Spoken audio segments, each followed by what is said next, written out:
এরপরে উসমান গনি জিন্নুরাইন রাদিয়াল্লাহু তাআলা আনহু কবরের পাশে গেলে কাঁদতে কাঁদতে চোখের পানি ছেড়ে দি খেজুর গাছের রসের মতন টপ টপ করে পানি পড়তো, দাড়ি মোবারক পর্যন্ত ভিজে যেত। সাহাবীরা বলে, উসমান গনি ভাই কি জন্য গো কান্না করো রে? জাহান্নামের বয়ান করলে নবীজি এমন কান্না করেন না, কিন্তু কবরের পাশে কেন কেন এমন কান্না করেন? উসমান গনি জিন্নুরাইন রাদিয়াল্লাহু তাআলা আনহু বলেন, কবর হলো প্রথম স্টেশন, কবর হলো প্রথম ঘাঁটি। কবরে যারা ধরা পড়ে যাবে সব জায়গায় ধরা পড়ে যাবে, কবরে যারা নাজাত পাবে সব জায়গায় নাজাত পাবে। আমি উসমান গনির ভয় হয় কবরে নি ধরা পড়ে যায়, এই জন্য কাঁদতে কাঁদতে আমি অস্থির হয়ে যাই। একটু চিল্লায় বলে আল্লাহু আকবার। রে প্রাণের বাবাজি, কবর দেখলে ভয় করবারে। আমার দেশের বাইরাম কবরের পাশে জুয়া মারে রে, কবরের পাশে বাবা মদ খায়, কবরের জায়গা দখল করে। আইল কাটরা বাইসাব লাগাল ফেলে তো কাটতে কাটতে 12টা বাজায় দে, এমনও তালুই বাইসাব আমরার দেশে আছে। কথা কনা বেটা যেমন লেমটি খাসায় 2-4 মন ঘুষ দিয়ে আছে, গদ্দি দেখাই দে। কথা কনা বেটা দেখার আয় মায়ের করতিনি কি পর্যন্ত আছে। নাউজুবিল্লাহ কনা বাইরে আমার খেয়াল করেন, ভালো করেন ও বাবাজি, খেয়াল করেন। কবর হলো সম্মানার্থে দেওয়া হয়, কবরকে সম্মান করতে হবে রে। মানুষ কবর দেওয়া হয় মানুষের সম্মানার্থে, মানুষের ইজ্জত আছে, সম্মান আছে, এই জন্য কবরকে সম্মান করতে হবে। কবরের মধ্যে গরু বাঁধা যাবে না, গোবর ফেলা যাবে না, কবরকে সংরক্ষণ করতে হবে, একদম সমান করা যাবে না, এটা কবরের অসম্মান হয়। মানুষের ইজ্জত আছে রে, সম্মানার্থে কবর দেওয়া হয়, সম্মানার্থে কি কবর দেওয়া হয়। বাইরে আমার খেয়াল করেন, ভালো করে ও বাবাজি, সাদ ইবনে মুআজ রাদিয়াল্লাহু তাআলা আনহুর ইন্তেকালের পরে আল্লাহর নবী নিজে জানাজার ইমামতি করেছেন। খাটিয়া যখন লাশ নিয়ে যেতেছেন, নবী পিছনে পিছনে যাইতেছেন, বড়ি আঙ্গুল মুবারকে নবীজি ভর করে করে যেতেছেন, পা মুবারক জমিনে পুরাটা ফেলতেছেন না। সাহাবীরা বলেন, ও মায়ের নবীজি, কেন গো মায়ের নবী পা মুবারক নিচে ফেলতেছেন না? পায়ে কি কোনো সমস্যা হয়েছে নাকি? নবী কো বাবা সাহাবীরা, আমি যা দেখি রে তোমরা তা দেখো না রে। আমার সাদ ইবনে মুআজের জানাজায় এত ফেরেশতা নাজিল হয়েছে, আমি রাসূল পা রাখার মতন জায়গা পাইতেছি না রে। এরপরে বাবাজি কবরে নামায় দেওয়া, নামায় দিয়ে মাটি চাপা দেওয়া হলো। নবীজি কবরের পাশে কান্নায় ভেঙ্গে পড়ে গেলেন। সাহাবীরা বলে, নবীজি ও মায়ের নবী কি জন্য কান্না করতেছেন? নবী বলেন, বাবারে আমার সাদ ইবনে মুআজকে কবরে রাখার পরে 2 পাশের মাটি চাপা মারতে এসেছে, আমি শুইতে পারি নাই, দোয়া করেছি, দোয়ার কারণে আমার সাদ ইবনে মুআজের কবর জান্নাতের বাগান হয়ে গেছে। জোরে বলি। নবীজি বলেন, খাদিজাতুল কুবরা ইন্তেকালের সময় বলেছিল, নবীজি ও মায়ের নবী আপনার একটা পুরান জামা দিয়ে আমার কবরে নামাই দিবেন নি গো? নবী বলেছেন, খাদিজা পুরান কেন দিব, নতুন দিব। নতুনের দরকার নাই নবী, আপনার পুরান জামা দিয়ে আমি কবরে নামতে চাই।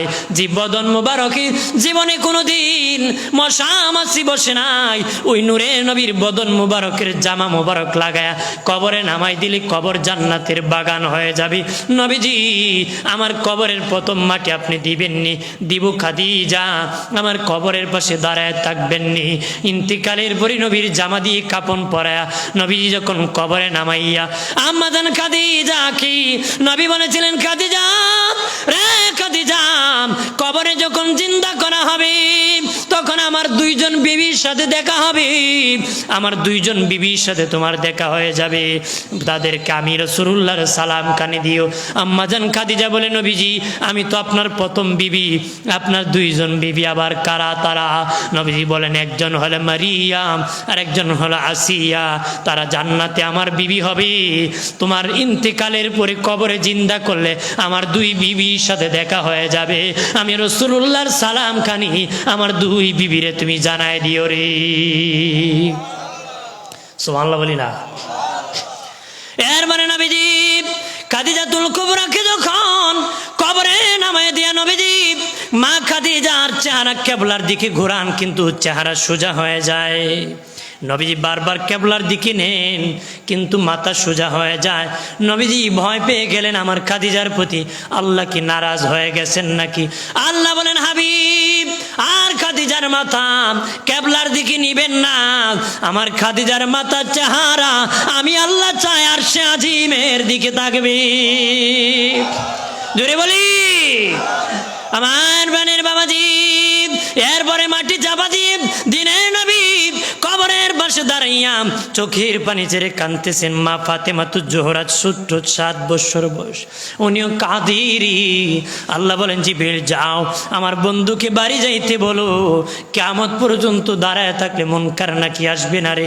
আমার হাবিব রে বলে দাও ফাতেমাকে নিয়ে বাড়ি যাইতে বলো, আমি খাদিজার প্রশ্নের উত্তর আমি আল্লাহ নিজে দিয়ে দিছি। সুবহানাল্লাহ বলি। ভাইরা আমার খেয়াল করেন, ভালো করেন ও বাবাজি। এই জন্য বেশি বেশি করে কবর জিয়ারত করবাম, মরণকে ভয় করবাম, মৃত্যুর চিন্তা আনবা। নবী বলেন, ক্বালা রাসূলুল্লাহ সাল্লাল্লাহু আলাইহি ওয়াসাল্লাম কাসরাত যিকরিল মাউত ওয়া তিলাওয়াতিল কুরআন। নবী বলেন, বেশি বেশি করে মৌতের জিকির করো, মৌতের চিন্তা করো, বেশি বেশি করে কোরআন তেলাওয়াত করো। মৌতের চিন্তায় বাহাদুরির থেকে বাঁচাবে, জুলুম থেকে বাঁচাবে, শয়তানের থেকে বাঁচাবে, সুদ খানার থেকে বাঁচাবে, ঘুষ খানার থেকে বাঁচাবে। মৌতের চিন্তায় পাল্লা কম দেওয়ার থেকে বাঁচাবে বাবা, মিথ্যা ব্যবসার থেকে বাঁচাবে, বাহির ভিতর বাবা ভালো করে দিবে। মৌতের চিন্তায় মিথ্যা বিচার থেকে বাঁচাবে, মিথ্যা সাক্ষী থেকে বাঁচাবে। মৌতের চিন্তায় সত্য গোপন থেকে বাঁচাবে। মৌতের চিন্তায় জেনার থেকে বাঁচাবে, দর্শন থেকে বাঁচাবে, ইফটিজিং থেকে বাঁচাবে, এতিমের মাল খাওয়ার থেকে বাঁচাবে, মা বাবার অবাধ্যতার থেকে বাঁচাবে। মৌতের চিন্তায় বাবা আবাদ থেকে বাঁচাবে, মদ পান থেকে বাঁচাবে। আর কোরআন তেলাওয়াত ঈমান বাড়ায় দিবে। যার ঈমান যত বেশি বাড়বে সে তত উচ্চ তবকার জান্নাতে যাবে। একটু চিল্লায় বলে আল্লাহু আকবার। কোরআন তেলাওয়াত বললে ঈমান বাড়ে। গজে বাড়ে না লাম্বায় বাড়ে? কথা হয়, এটা গজে বাড়তো না, লাম্বায় বাড়তো না, ঈমানি শক্তি বাড়বো। সুবহানাল্লাহ কন্যা। কার ঈমান কত শক্ত? যার জীবন যত গুনাহমুক্ত, যার জীবন যত গুনাহমুক্ত রে, তার ঈমান তত বেশি শক্ত। এই জন্য গুনাহমুক্ত জীবন করে ঈমান শক্ত করে বীর বাহাদুরের মতন জান্নাতে যেতে হবে। সুবহানাল্লাহ কন্যা। এই জন্য বেশি বেশি করে কবর জিয়ারত করবেন। আজকে কবর জিয়ারত করতে চায় না, লাইলাতুল বারাতের রাত্রি গিয়েছি, এমনও মৌলবীর অনুসারী লোক আছে, তারা যেহেতু আজকে ফজর, আজকে যেহেতু শবে বরাত, এই জন্য বেটা গুসা করে ফজরের নামাজই পড়ে নাই। নাউজুবিল্লাহ কন্যা। কতজন শবে বরাত আর ফজরই পড়তাম না আমি আজকে। এখন বুঝেন কেমন লোকের অনুসরণ সে করে, যে বেটা আমি কয়েকদিন পরে কইব ই রাত্রে আল্লাহর যদি আল্লাহ কেউ কত শিরিক হইব। কথা হয় না, কইব তো, কইতেছে, করার বাকি কি? কিছু বাকি আছে নাকি? এখন কেজি হুজুর বাড়িছে, সব কাটা আরম্ভ করছে। টুপি লাগতো না, দাড়ি লাগতো না, সুন্নত লাগতো না, কবর জিয়ারত লাগতো না, শিরিক হইব, আরো আজাব হইব কবর। কথা হয় না, চলতেছি না। ওই এক বেটা বাজার থেকে ফ্যান কিনে নিছিল, তো 2 ইঞ্চি লম্বা হয়, বউরে গিয়ে 2 ইঞ্চি কাটটা দিবানি।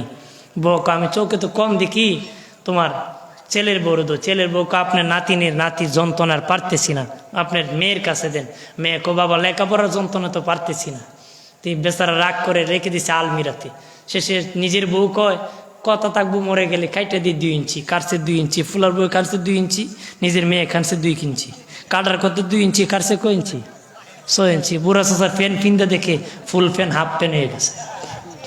তা আমরা এই হাফ প্যান্ট মার্কে ইসলাম বানাইতে চাই। কথা হয় না?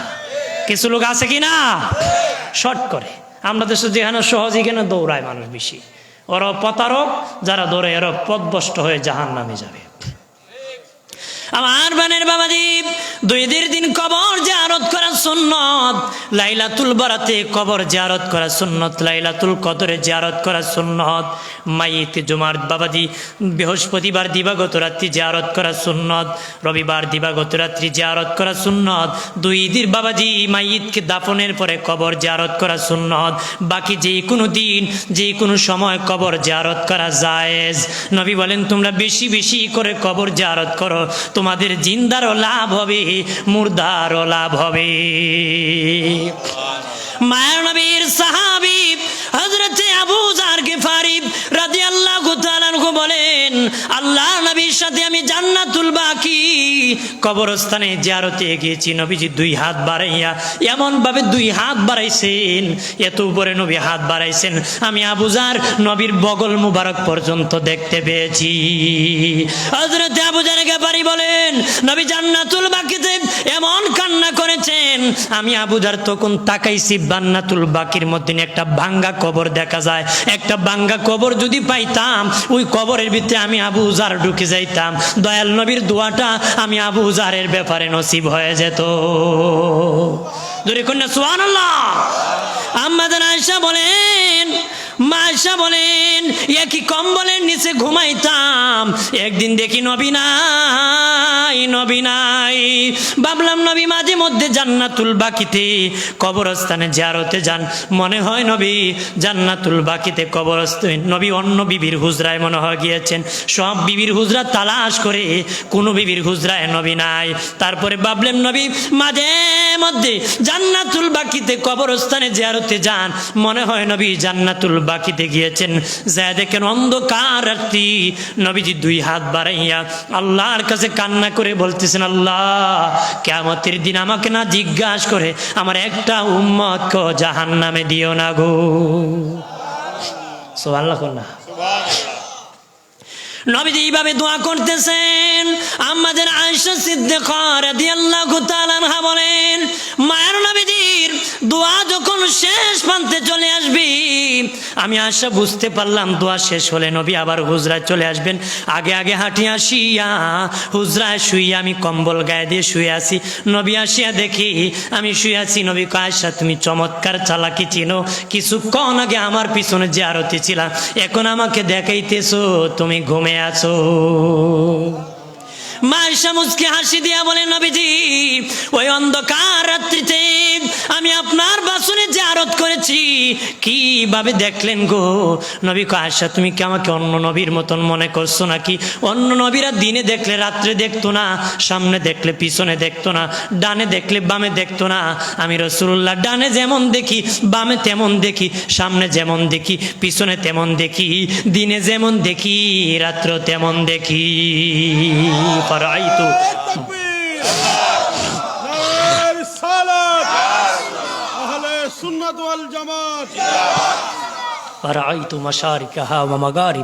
পৃথিবীর পূর্ব প্রান্ত থেকে পশ্চিম প্রান্তে যত কিছু হয় রাসূলুল্লাহ সব দেখতে পা। সুবহানাল্লাহ বলি। এর মানে আম্মা জান আয়েশা বললেন, নবীজি ও মায়ের নবী, এই যে কান্নাকাটি করে দোয়া করেছেন, আল্লাহ কি কোনো ভালো সংবাদ জানাইছিনি? আল্লাহু আকবার বলেন না। আল্লাহ কি কোনো ভালো সংবাদ জানাইছিনি? নবী কয়, আয়েশা 2টা ভালো সংবাদ আল্লাহ আমাকে জানাইছি। 1 নম্বর, আমার সাথে ওয়াদা করেছে আল্লাহ কিয়ামতের দিন আমি রাসূলুল্লাহকে না জিজ্ঞাসা করে আমার একটা উম্মতকে আল্লাহ জাহান্নামে দিবে না রে। আমার আল্লাহর নবী সরওয়ারি, আমার মায়ার নবী কান্ডারি, দয়া কর আমি দয়ার ভিখারি, দয়া কর আমি দয়ার ভিখারি। আমার আল্লাহর নবী সরওয়ারি, আমার মায়ার নবী কান্ডারি,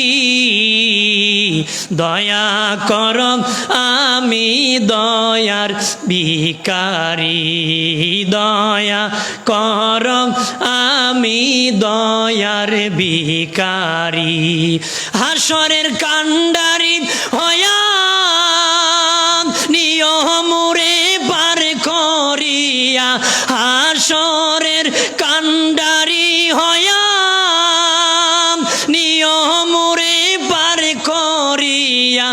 আমি কাতরে বিনয় করি, আমি কাতরে বিনয় করি, দয়া করো আমি দয়ার ভিখারি, দয়া করো আমি দয়ার ভিখারি। আল্লাহুম্মা সাল্লি আলা মারহাবা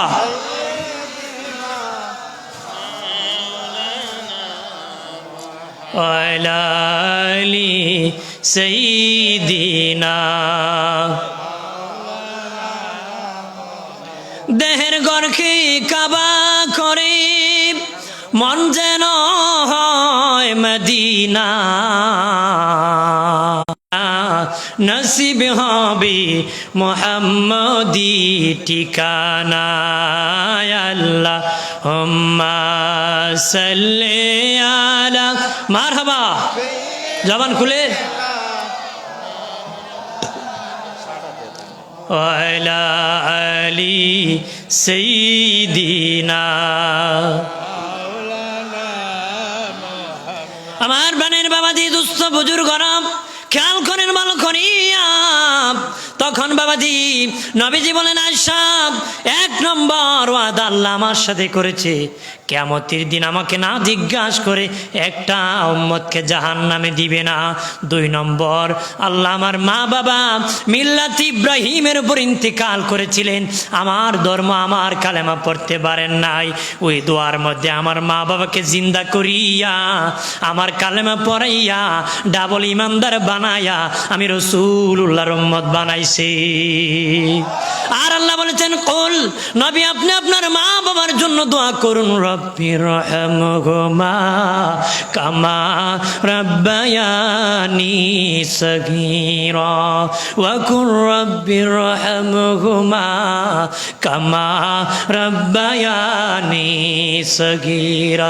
নবী আপনি আপনার মা বাবার জন্য দোয়া করুন, আপনি আপনার মা বাবার জন্য দোয়া করুন। আমার নবীর মা বাবা যদি বেঈমান হতো আমার আল্লাহ দোয়ার কথা বলতো না রে। আমার দেশে অনেক বেঈমানেরা বলে আমার নবীর মা বাবা নাকি বেঈমান। যারা বলে নবীর মা বাবা বেঈমান তারা হলো ডাবল বেঈমান। কথা বলে যারা বলে আমার নবীর মা বাবা বেঈমান তারা ডাবল বেঈমান। আমার নবীর মা বাবার সেরা মুমিন জান্নাতি, আলহামদুলিল্লাহ বলেন না। জানিয়ে রাখেন আমার নবী দূরের কথা পৃথিবীর কোন নবী বেঈমানের ঘরে জন্মগ্রহণ করে নাই। আমার নবী দূরের কথা পৃথিবীর কোন নবী বেঈমানের ঘরে জন্মগ্রহণ করতে পারে নাই, করে নাই। বলবেন ইব্রাহিম নবীর বাবা আজর ঠাকুরের কথা শুনেছি, আপনি তাফসির খুলে দেখেন, বাইনাস সাতর হাসিয়া খুলে দেখেন, আজর ঠাকুর ইব্রাহিম নবীর লালন পালনকারী পিতা। আর ইব্রাহিম নবীর জন্ম তথা পিতার নাম তারেক। উনি ইমানদার ছিলেন, পৃথিবীর সব নবী ইমানদারের ঘরে আগমন করেছে। আর জোরে বলি ভাইরা আমার খেয়াল করেন, তাহলে দয়াল নবীজি কবর জিয়ারত করেছেন, আমরাও জিয়ারত করব, একা একা না, ছেলেকে সাথে নিয়ে জিয়ারত করব। আজকে দেখা যায় বাবা জিয়ারতের পক্ষে, ছেলে হয়ে যায় জিয়ারতের বিপক্ষে। বাবা 20 রাকাতের পক্ষে, চলে যায় 8 রাকাতের পক্ষে। বাবা হইয়া দায়িত্ব পালন করেন নাই, এই জন্য সমস্যা ঘটতেছে। নিজে যেই পথে যাবেন ছেলেকে সেই পথে নিয়ে যাবেন। জিয়ারত করেন, ছেলেকে ছোটকাল থেকে অভ্যাস করবেন জিয়ারত করা। বাবাজি সুন্নত তরিকা শিখাতে হবে। ইংরেজিতে কথা বলতে পারে, কালেমা পড়তে জানে না এমনও সন্তান আছে। কথা আছে কিনা? বাড়ির সব মোবাইল নাম্বার জানে, কিন্তু বাবাজি তার ইমামের নাম জানে না, নবীর নাম জানে না। কথা বলেন ঠিক না? এটা বাবার ব্যর্থতা, আদালতে জবাব দিতে হবে। বাবাজি হযরতি ইউসুফ আলাইহিস সালামকে হারাইয়া ইয়াকুব নবী কাঁদতে কাঁদতে চোখের দৃষ্টিশক্তি হারিয়ে ফেলেছিলেন। সাক্ষাতের পরে ইউসুফ নবী বলেছিলেন, বাবা আপনি কি তকদির বিশ্বাস করেন না? ইয়াকুব নবী কো, আমি তো শুধু মুসলমান না, আমি একজন পয়গাম্বর, একজন মুসলিম হিসেবে তকদির বিশ্বাস করা লাগে। হযরত ইউসুফ নবী বলে, বাবা যদি তকদির বিশ্বাস করে থাকো, কেন কান্না করলা? কারণ আমি সুখে থাকলে তোমার কাছে থাকবো, দূরও আমি সুখে থাকবো, দুঃখে থাকলে তোমার পাশে থাকবো, দূরও আমি দুঃখে থাকতে পারি। কি জন্য কান্না করেছো? ইয়াকুব নবী বলে, তুমি সুখে আছো না দুঃখে আছো এই চিন্তা আমি ইয়াকুব এক সেকেন্ড কান্দি নাই। তুমি 7 বছর বয়সে হারিয়েছিলে, তুমি কি আল্লাহকে চিনেছো না ভুলে গেছো? ওই চিন্তায় আমি ইয়াকুব কানতে কানতে চোখের দৃষ্টিশক্তি হারাইছি। যাতে আমাদের শিক্ষা নিতে হবে। উনি জানেন উনি পয়গাম্বর হবেন, তারপরে কান্না করছে। আস্তামলের খারাপ ছেলে, তারপর বাবা আল্লাহর কাছে কান্না করে। এ প্রাণের বাবাজি, অদুষ্ট বুজুর্গরা, দোয়া করবে আল্লাহর কাছে সন্তানের জন্য, তাহলে আল্লাহ দোয়া করে তোমার সন্তানকে মুত্তাকি বানায় দিবে। সুবহানাল্লাহ বলি। প্রাণের বাবাজি, কবর থেকে দলে দলে দাঁড়াবো, কাতারে কাতারে দাঁড়াবো। কবরে কতদিন থাকবো রে, কতদিন থাকবো জানি না। তবে সর্বশেষ যে লোকটাকে রুহু কবজ করা হবে, সর্বশেষ যে লোকের রুহুটা কবজ করা হবে, ওই লোকটা কবরে 40,000 বছর ঘুমাতে হবে। এবার আমি আপনি কত হাজার বছর মাটির নিচে থাকতে হবে রে। প্রাণের বাবাজি, ওই কবর থেকে দলে দলে দাঁড়াবে। আল্লাহ প্রথমে যেখানে অস্তিত্ব ছিল না সেখান থেকে বানিয়ে ফেলছেন। দ্বিতীয় বানাতে তো স্বাভাবিক আমাদের কষ্ট হয় না, আল্লাহ তো কোনো সময় কঠিন না। আগেও বানাইছে, পরেও বানায় আমাদেরকে জিন্দা করে আদালতে দাঁড় করাবে। আল্লাহ জিন্দা করতে পারবো নি? কথা হয় না, না পারবে না, না আর পাবে না লাগাল। কেউ তো আছে কয় মল্লই শেষ। মল্লে কি আপনি যদি পুরিয়া আঙ্গার করে সালি বানাই দেন, ওই সব সালি একত্র করে আল্লাহ হাসরে বানাই দিবে। সুবহানাল্লাহ কন্যা ভাইরা আমার, খেয়াল করেন ভালো করে। ইব্রাহিম নবী রাস্তা দিয়ে যেতেছেন, নদীর কিনারে দিয়ে যেতেছেন, দেখেন একটা প্রাণী বিভিন্ন প্রাণী টেনে হেসড়ে খেতেছে। বাবা তাকে বিভক্ত করে খেতেছে। ইব্রাহিম নবী বলে, আল্লাহ তুমি না ওই প্রাণীকে হাসরের ময়দানে জিন্দা করিয়া দাঁড় করাইবা গো, তারে কিভাবে তুমি দাঁড় করাইবা? বিভিন্ন প্রাণী তো তারে খেয়ে ফেলতেছে। আল্লাহকে, ইব্রাহিম তুমি কি বিশ্বাস করো না? ইব্রাহিম নবীকে করি আল্লাহ, তবে দেখাইলে আরো ভালো হয়ে যেত। দেখাইলে কি হতো? তখন আমার আল্লাহ বলেন, ইব্রাহিম রে ইব্রাহিম, তোমাকে 4টা পাখি আমি দিলাম, তুমি 4টা পাখি জবাই করো রে। 4টা পাখির চামড়া ছিলাও, 4টা পাখির গোস্তকে আটার কাইয়ের মতন একদম মিল করো, কাই বানায়। 4টা পাখির গোস্তকে একত্র করে একদম রুই রুই করো। ইব্রাহিম নবী 4টার গোস্তকে একত্র করে রুই করে আটার কাই বানাইছে একত্র করে। আল্লাহ বলেন, হ্যাঁ ইব্রাহিম, এই কাইকে এখন 4 ভাগ করো। ইব্রাহিম নবী 4টা ভাগ করেছে, প্রত্যেকটা 4 ভাগের মধ্যে 4 পাখির অংশ আছে। আল্লাহ বলেন, ইব্রাহিম এবার তুমি 4টা পাহাড়ের মধ্যে রাখো রে। ইব্রাহিম নবী 4টা পাহাড়ে রাখছে। আল্লাহকে আবার কোন পাখি বানাইবা ডাক দাও, যেই পাখি বানানোর ইচ্ছা সেই পাখি আগের মতন হয়ে যাবে। ইব্রাহিম নবী বললেন, ওই পাখি হয়ে যাও। ও বাবাজি, 4 পাহাড় থেকে তার অংশ দৌড়াই আসছি, দেরি করি নাই। 4 পাহাড় থেকে তার অংশগুলো দৌড়ে আসিয়া একত্র হইয়া জোড়া লাগিয়া আগের মতন পাখি হতে দেরি হয় নাই। তাহলে আল্লাহ আমাদেরকে বিভিন্ন যে জায়গায় থাকি একত্র করে জিন্দা করবে। সুবহানাল্লাহ বলেন না, জোরে বলে। নবী হযরত হুযায়র আলাইহিস সালাম একটা শহর দেখে বলে, আল্লাহ ও মালিক, কিভাবে তুমি শহর যেইভাবে ধ্বংস করেছো, এটা কিভাবে তুমি উঠাবা গো আল্লাহ? যেভাবে মানুষ ধ্বংস করেছো, কিভাবে তাদেরকে উঠাবা? আল্লাহকে বিশ্বাস হয় না হুযায়র? হুযায়র নবী কহা বিশ্বাস হয়, যদি দেখাইতেন ভালো হতো। সাথে সাথে হুযায়র নবীর মৌত আল্লাহ দিয়ে দিছে। বয়স হইল 50। বয়স কত? রূহ কবজ হয়ে গেছে। ছেলের বয়স 10। ছেলের বয়স কত? হুযায়র নবীর ছেলের বয়স। আবার আল্লাহ সুবহানাহু ওয়া তাআলা হুযায়র নবীকে আবার জিন্দা করেছে।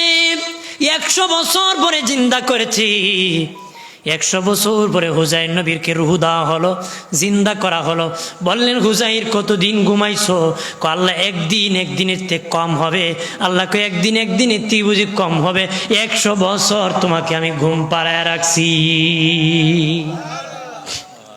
আরে হুজাইর তাকে দেখো রে, তোমার গাদা মরে পচে গলে মাটির সাথে মিশে গেছে, তোমার ব্যাগের ভিতর রুটিটা এখনো আমি ভালো রাখছি। তোমার গাদা পচে গলে মাটির সাথে মিশে গেছে, কিন্তু ব্যাগের ভিতর রুটিটা ভালো রাখছি। যেই আল্লাহ রুটি ভালো রাখছি, আল্লাহ সে গাদাকে গলাইছি। তাকায় তো খুশি আল্লাহ আবার গাদাকে জোড়া লাগাইতেছি। হুজাইর নবী তাকে দেখি তার গোস্ত লাগতেছে, হাড্ডি লেগে গেছে, দেহ গঠন হইতেছে, তার পা লেগে গেছে, মুখ লেগে গেছে, চামড়া লেগে আগের মতন গাদা হয়ে গেছে। সুবহানাল্লাহ বলি। ছেলের বয়স কত? 110। 10 বছর বয়স উনি ইন্তেকাল করছে। ইন্দি 100 বছর বয়স, 100 বছর উনি ইন্তেকাল করার জিন্দা করা হয়েছে। ছেলের বয়স কত? বাবার বয়স কত? 50। কারণ যেখান থেকে ঘড়ির ব্যাটারি খোলা হয় সেখান থেকে আবার শুরু হয়, সেখান থেকে কি শুরু হয়। হুজাইর নবীর রুহু যেই বয়সে নিয়েছিল, দেওয়ার পরে এই বয়স থেকে আবার শুরু হয়েছে কাটা। কারণ পোলা হইল বুড়া, বাপ হইল জোয়ান। সুবহানাল্লাহ কয়। হুজাইর নবী বাড়ির গেটে গিয়ে কয়, আমি ছেলে জিজ্ঞেস করে লাঠি ভর করে গুট গুট করে আসছে, তুমি কে? কয় আমি হুজাইর। কয় আর কহেন না, হুজাইর আমার বাবা আছেন, আমি হাঁটতে পারি না, আপনি জোয়ান আইছেন আমার বাপ কইতে। তো তোমার মাকে গিয়ে বলো আমি আসছি। গিয়ে কো মা এক লোক আমার বাপ দাবি করে। কো বাবা আমি পয়গম্বরের বিবি, যারে তারে আমার ঘরে ঢুকতে দিও না। এসে হুজাইর নবী কয় তারে বলো আমার বাসর রাতের কিছু স্মৃতি আসে, আমি বলবো। বলার পরে যাই কারো অনেক কিছু করার পর প্রমাণ হয়েছে উনি হুজাইর আলাইহিস সালাম। জোরে বলি। আমার বানের বাবাজি, তাহলে আল্লাহ জিন্দা করবে কিয়ামতের দিন। দলে দলে কাতারে কাতারে কবর থেকে মানুষ দাঁড়াবে, একাধারে 40,000 বছর বৃষ্টি নাজিল করবে। বৃষ্টির দ্বারা পৃথিবী আল্লাহ সমতল করবে, এই ময়দানে হাসরকে সমান করবে। মাটি পাহাড় পর্বত নদী নালাকে আল্লাহ সমান করবে, ময়দান সাজাবে। এরপরে মানুষ দলে দলে কাতারে কাতারে দাঁড়াবে গো। তখন ইসরাফিল আল্লাহ বলেন বাঁশি বাজায় দাও। ইসরাফিল বলবে আল্লাহ তোমার বন্ধু হাবিবুল্লাহ মুহাম্মাদুর রাসূলুল্লাহ এখনো তো রওজা থেকে উঠতেছেন না। আমি ইসরাফিল বাঁশি বাজাইলে নবী রাগ করতে পারেন, এই জন্য নবীকে আগে উঠান, তারপরে আমি বাঁশি বাজাবো। আল্লাহ বলবেন জিবরাইল, রে জিবরাইল যাও যাও, 70,000 ফেরেশতা নিয়ে যাও, আমার হাবিব রহমতের নবীকে আমার সালাম দিবাম আর মাকাম মাহমুদের দাওয়াত দিবাম, রওজা থেকে উঠে আসবা। তখন জিবরিল বলবে আল্লাহ নবীর রওজা কোন দিকে? কো সোজা বরাবর সামনে যেটুকু নূরের বাতি জ্বলতেছে সেখানে আমার নূরের নবীর রওজা। আর জোরে জিবরিল আমিন যাবে, যাইয়া নবীকে সালাম দিবে। এমনি নবী রওজার থেকে উঠে দাঁড়ায় যাবেন, ডানে তাকাবেন, বামে তাকাবেন, সামনে তাকাবেন, পিছনে তাকাবেন, কোনো মানুষ নাই। ময়দান খালি বলবেন জিবরাইল মনে হয় আমি সবার শেষে উঠছি, আমার উম্মত জাহান্নামে চলে গেছে, আমার উম্মত জাহান্নামে চলে গেছে রে। জিবরিল বলে নবী আল্লাহর কসম কে বলি আপনি উঠার আগে কোনো নবী রওজার থেকে উঠতে পারে নাই। সুবহানাল্লাহ বলি। জিবরিল আমিন তাকায় দেখবে দয়াল নবীর কাফন মুবারকের মধ্যে কাদা মাটি, বলবে নবীজি ও মায়ের নবী কাফন মুবারকে কাদা মাটি কেন গো? বলবেন জিবরাইল দুনিয়া উম্মতের জন্য কান্না করেছি, রওজায় যখন শুয়েছি রে উম্মতের জন্য কাঁদতে কাঁদতে আমার রওজার মাটি সাগর হয়ে গেছে, কাদা হয়ে গেছে, ওই কাদা মাটি আমার কাফনে লেগে গেছে। আমার দয়ালে নবী যেই দেশে ঘুমায় আমার জিন্দা নবী, প্রেম যদি শিখবি রে মন, প্রেম যদি শিখবি রে মন, সবে ছেড়ে চল মদিনায়, আরে সবে ছেড়ে চল মদিনায়। আমার দয়াল নবী যেই দেশে ঘুমায় আমার জিন্দা নবী তোরা দেখলে ছবি পাগল হবি দেখলে ছবি পাগল হবি কাঁদবে বসে নিরালায় আরে কাঁদবে বসে নিরালায় আমার দয়াল নবী যেই দেশে ঘুমায় আমার জিন্দা নবী যেই দেশে ঘুমায় সাল্লাল্লাহু আলা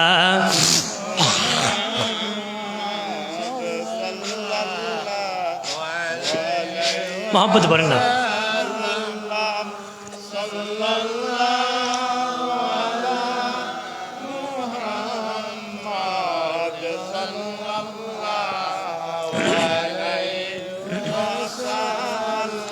চাচা হয়ে আবু লাহাব নবীর কালেমা পড়ে নাই দুজাহানের বাদশা নবী আবু জাহেল মানে নাই সাল্লাল্লাহু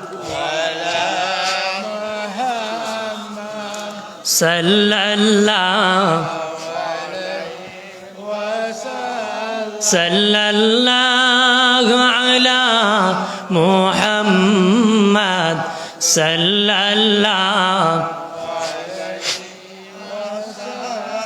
আমার বানের বাবাজি দলে দলে কবর থেকে কাতারে কাতারে দাঁড়াবে দয়াল নবীকে মিছিল সহকারে না হবে গো নবী উঠার পরে সব নবীরা উঠে যাবে জিবরিল আসিয়া বলবে নবীজি এখনো কোন নবীর উম্মত কবর থেকে উঠতে পারতেছে না তারা আটকা পড়ে গেছে গো কেন রে জিবরিল আটকা পড়েছে আপনার দুজন উম্মত যতক্ষণ কবর থেকে উঠবে না ততক্ষণ কোন নবীর উম্মত উঠতে পারবে না জিবরিল তারা কারা রে জিবরিল বলবে তারা আপনার উম্মত আবু বকর আর উমর তারা দুইজন যতক্ষণ তাদের রোজা থেকে উঠবে না পৃথিবীর কোন নবীর উম্মত কবর থেকে উঠতে পারবে না রে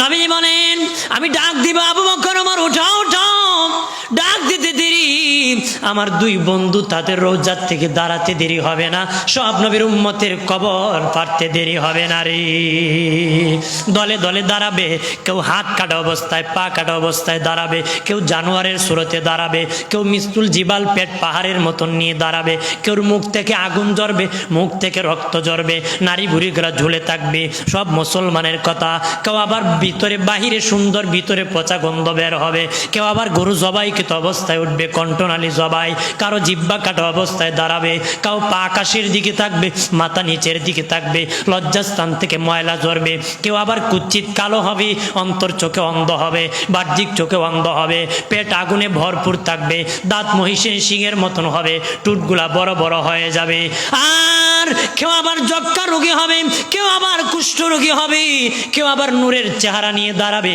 নূরের মিম্বরে পাবে অনেক গুনাহগারকে সুপারিশ করে জান্নাতে পৌঁছাবে জোরে বলি দলে দলে দাঁড়াবে কাতারে কাতারে দাঁড়াবে নবীজি বললেন আয়েশা বলে নবীজি কত কাতার হবে গো নবী বলেন 120 কাতার মানুষ হবে আম্মা জান বলেন নবী আপনার উম্মত কত কাতার হবে নবী আমার উম্মত একাই 80 কাতার হবে জোরে বলি আমার উম্মত একাই 80 কাতার হবে দিনের নবী বলেন রে আমার উম্মতেরা তোমরা ওই পরিবারে বিয়ে করো যে পরিবারের ছেলে মেয়ে বেশি ওই পরিবারে বিয়ে করলে তোদের ছেলে মেয়ে বেশি হবে তোদের ছেলে মেয়ে বেশি হলে আমি রাসূলুল্লাহর উম্মত বেশি হবে আমার উম্মত বেশি হলে কিয়ামতের দিন আমি বেশি সম্মানিত হব আমরা বেটা খুঁজে একলাপুরি খার আছে সোনারগাঁ শহর বাসা আছে কথা হয় না যদি লাগিয়া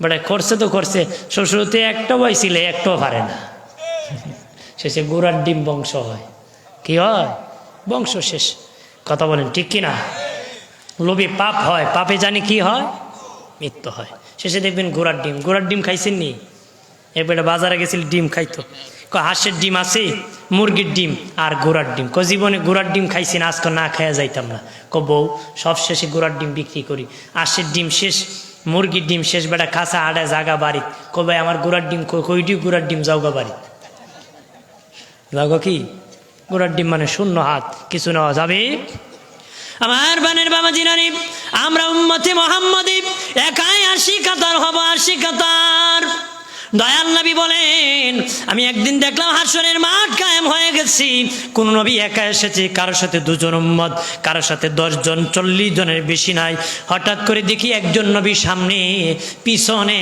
6 লক্ষ উম্মত আল্লাহকে বললাম মালিক ওই নবী কে গো আল্লাহ বলেন হলেন মূসা আলাইহিস সালাম ওনার 6 লক্ষ উম্মত নবী মন বেজার করে ফেললেন আল্লাহকে নবী মন কেন বেজার করলেন আল্লাহ মুসা নবীর 6 লক্ষ হলে আমার কি এত উম্মত হবে নাকি তাহলে তো মুসা কিয়ামতের দিন বেশি সম্মানিত হবে